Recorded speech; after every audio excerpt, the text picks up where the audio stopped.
Día 3 de junio. El siervo de Dios, José María del Monte Carmelo.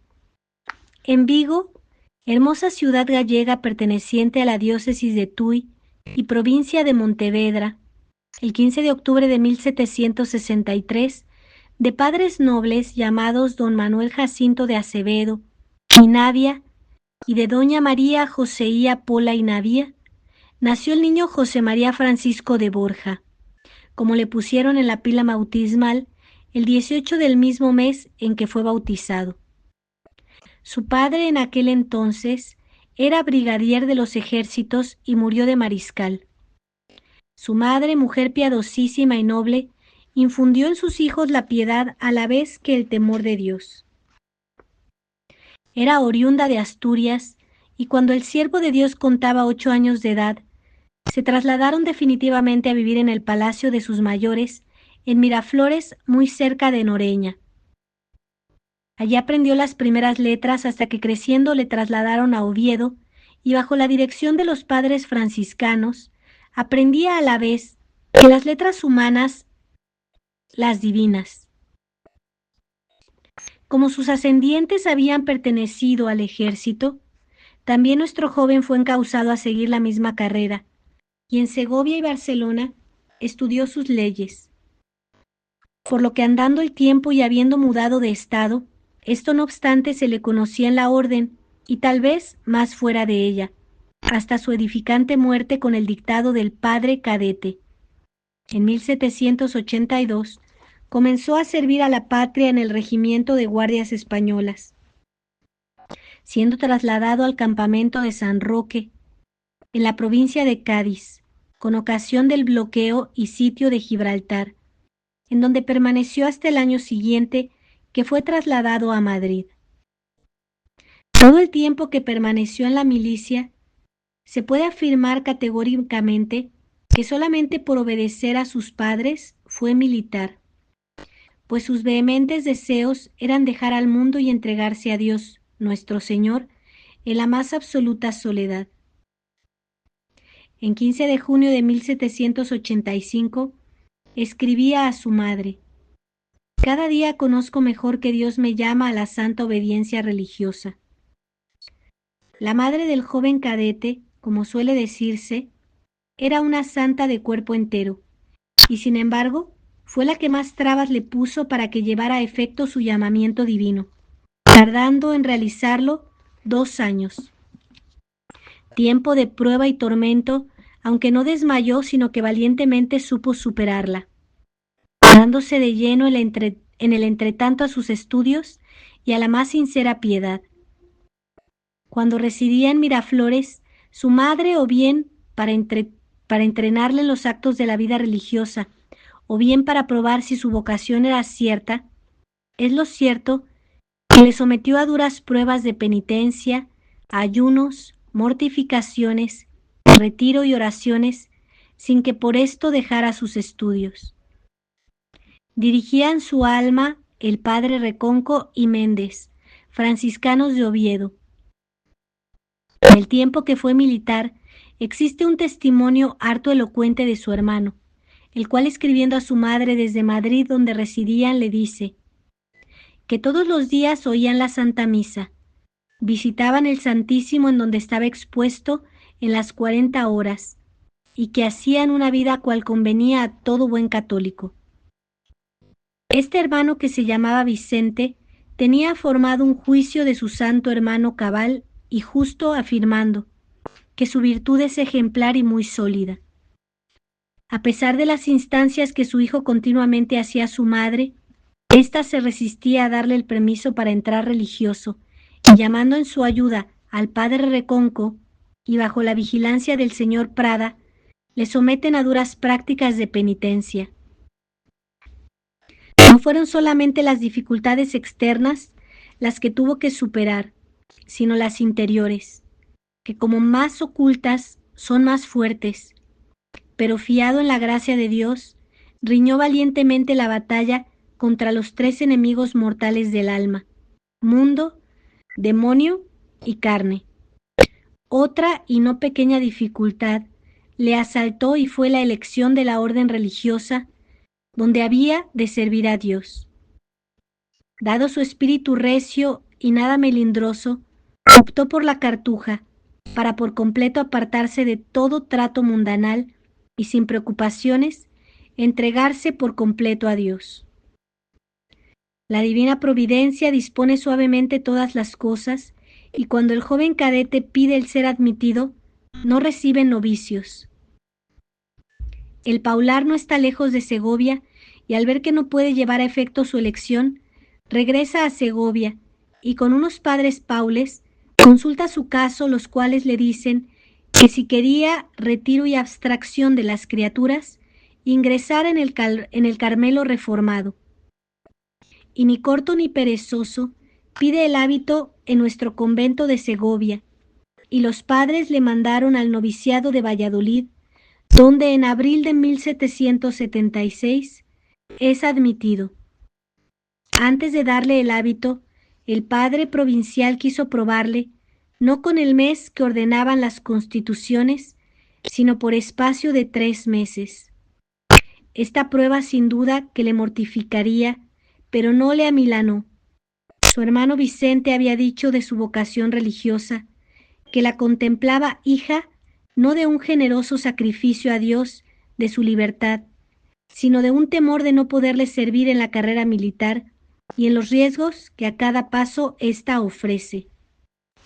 Poca mella tuvo que hacer esta prueba en su gigante espíritu, porque antes de entrar religioso, y deseando su madre disuadirle, le recomienda que se despida de los parientes que tiene en La Coruña, y él con toda resolución le escribe diciéndole: cuando haya un santo llamado Coruña o Ferrol, le visitaré por lo mucho que siempre tendré que aprender de él, pero no quiero más siglo.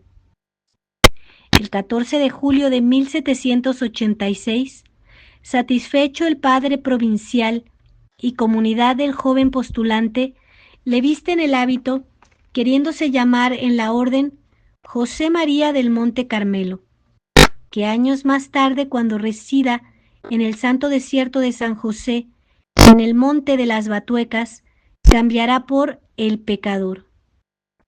Desde aquel día comenzó a progresar extraordinariamente en las virtudes monásticas, aviniéndose admirablemente los rigores de la vida carmelitana, a los vehementes deseos de su espíritu gigante.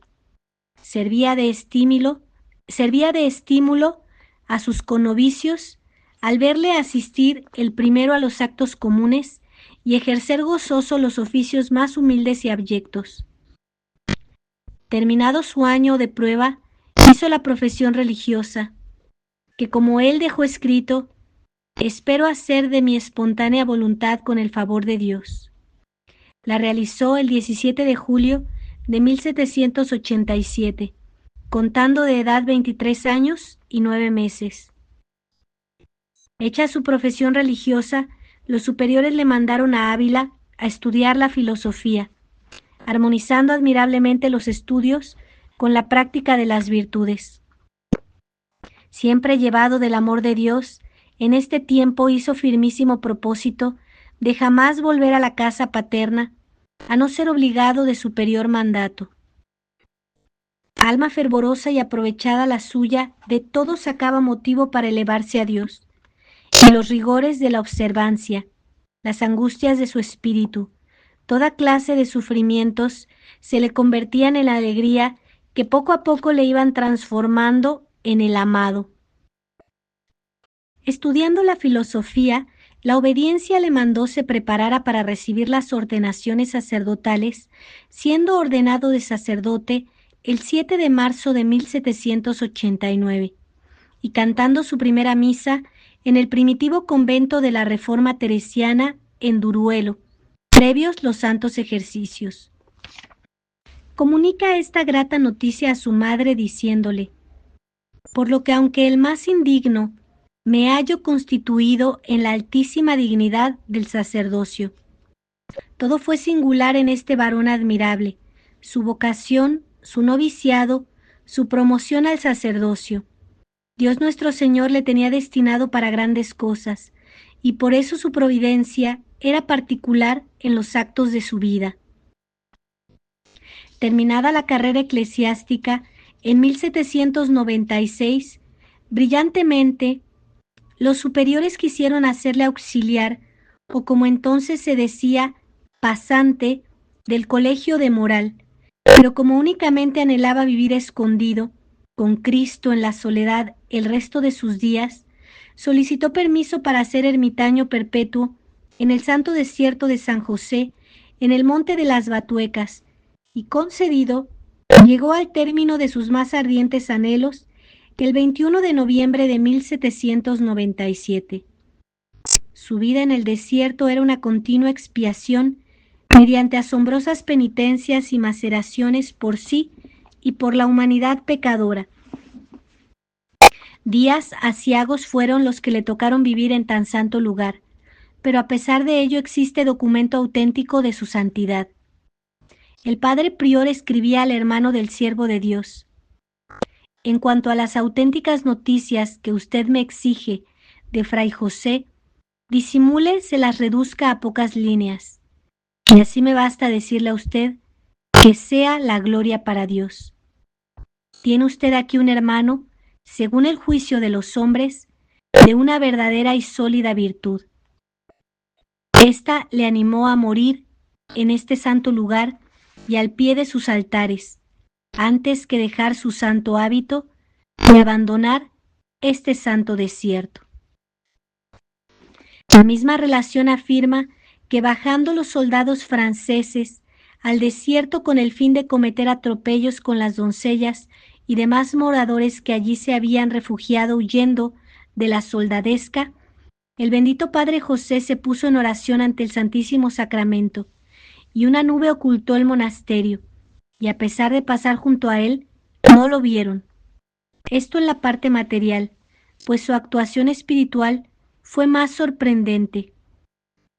Dice la misma relación: en fin, en esta época de crímenes y abominaciones, sé que ha agarrado muchas almas para Dios y particularmente a muchos oficiales y soldados de nuestra tropa, quienes, como ellos mismos decían, hacía muchos años que no se confesaban y comulgaban, y se apartaban de sus pies llenos de lágrimas y de sentimiento de haber vivido tan mal.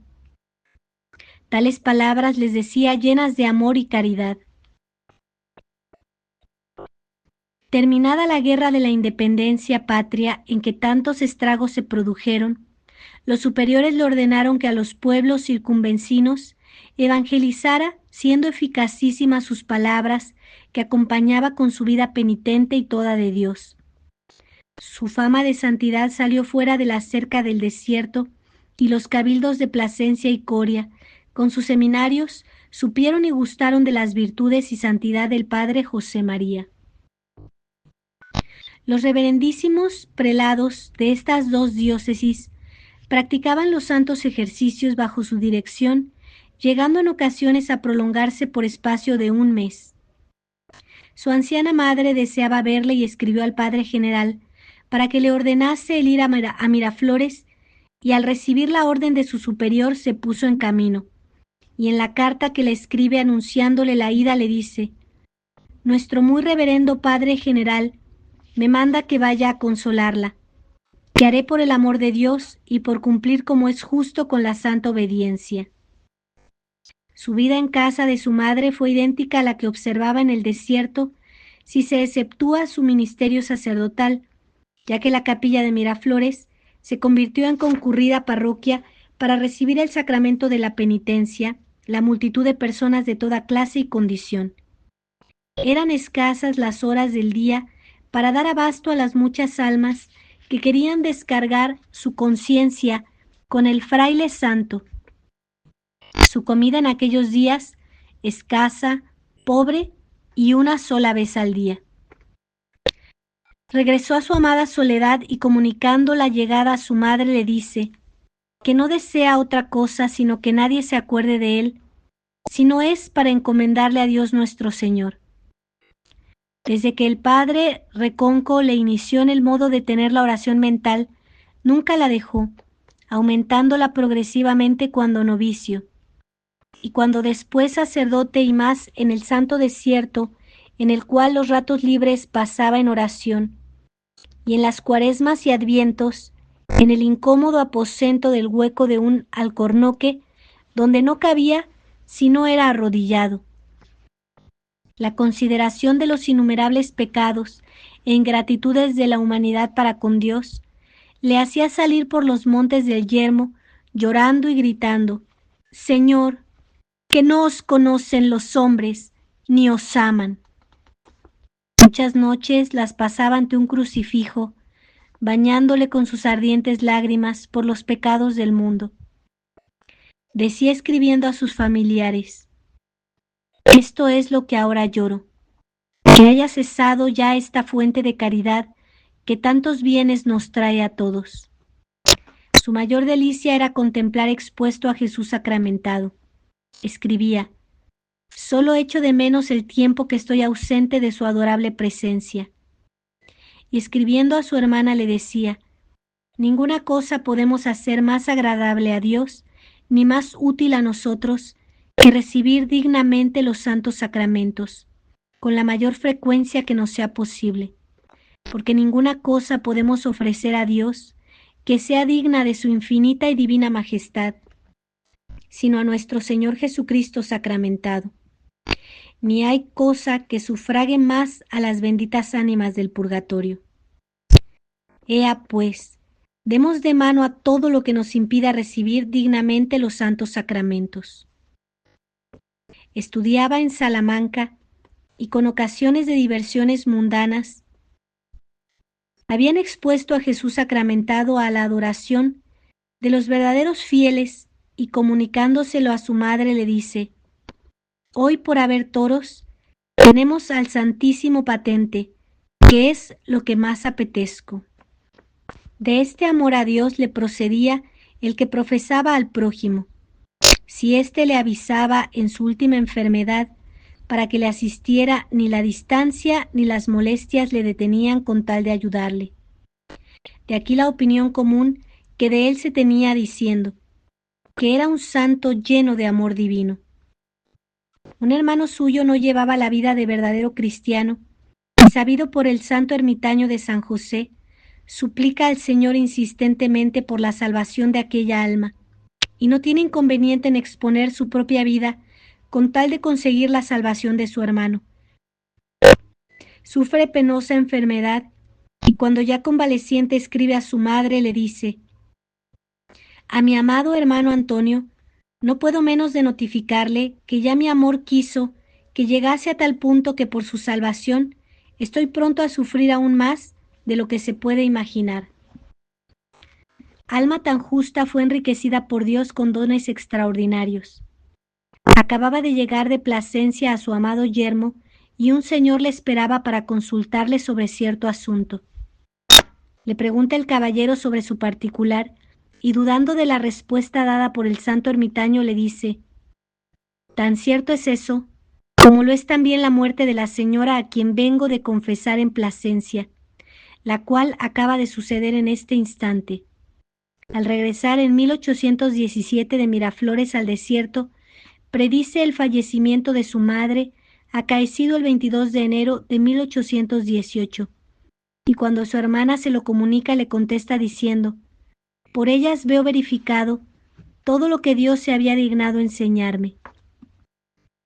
En 1833 se encuentra moribundo, y a eso de las 5 de la tarde del día 5 de junio, repentinamente mejora y manifiesta que no fallecería de aquella enfermedad. El 27 de mayo de 1837 dice al demandadero del desierto que vivía en la alberca que cuando baje al mismo no le encontrará vivo. También conocía los secretos del corazón. Daba en Plasencia ejercicios al doctor don Rafael Lacalle, y sin él sentirse movido a ser religioso, le dice que entre en la compañía de Jesús. Al excelentísimo obispo de Plasencia, que desea renunciar al obispado, le dice que es expresa voluntad de Dios que continúe en él. Sabe que sus parientes mortifican a una prima suya, Agustina, y por carta les dice que no la molesten, porque por la misericordia de Dios sabe que vive en su santa gracia. Por sus oraciones recobró la vista la carmelita descalza de Salamanca, que se llamaba en el siglo María Josefa Fernández. Había llegado a los 74 años de edad y 40 de vida religiosa, y Dios quería ya premiar vida tan laboriosa y santa. Su vida harto penitente y trabajada estaba minada por enfermedad crónica que a últimos de mayo de 1837 se agravó.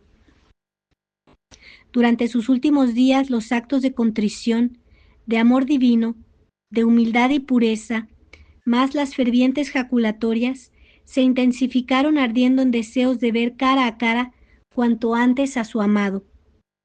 Los dolores de su enfermedad le postran en su pobre lecho y pide que le administren los santos sacramentos de la Eucaristía y extrema unción para recibirlos sin prisa y poder contestar tranquilo y fervorosamente a las preguntas litúrgicas y seguir atento al sentido de las oraciones. Hecha la recomendación del alma, entró en amorosos coloquios con el Señor, los que se prolongan hasta las 5 de la mañana del día 3 de junio de 1837, en que dejó el destierro para trasladarse a las mansiones celestiales para cantar eternamente en el cielo las misericordias del Señor. Su fama de santidad se acrecentó con su muerte, convirtiéndose aquel santo desierto en un santuario por la afluencia de peregrinos que de varias provincias de España se encaminaban espontáneamente a visitar su sepulcro en señal de veneración y a suplicarle gracias y favores. Tal era su fama que los superiores de la orden en 1873 se vieron en la precisión de incoar su proceso de beatificación, que no se pudo realizar definitivamente por la persecución de las órdenes religiosas. En 1934, el vicepostulador de las causas de beatificaciones de la provincia de Castilla la Vieja incoó de nuevo su proceso, el cual, por haberle matado la guerra comunista en 1936, ha sufrido nueva demora. Dios en sus designios hará que se reanude para su gloria y exaltación de su siervo. Siervo de Dios, José María del Monte Carmelo, rogad por nosotros. Siervo de Dios, José María del Monte Carmelo, rogad por nosotros. Siervo de Dios, José María del Monte Carmelo, rogad por nosotros. Ave María Purísima, sin pecado original concebida. Por la señal de la Santa Cruz de nuestros enemigos, líbranos, Señor Dios nuestro, en el nombre del Padre, y del Hijo, y del Espíritu Santo. Amén.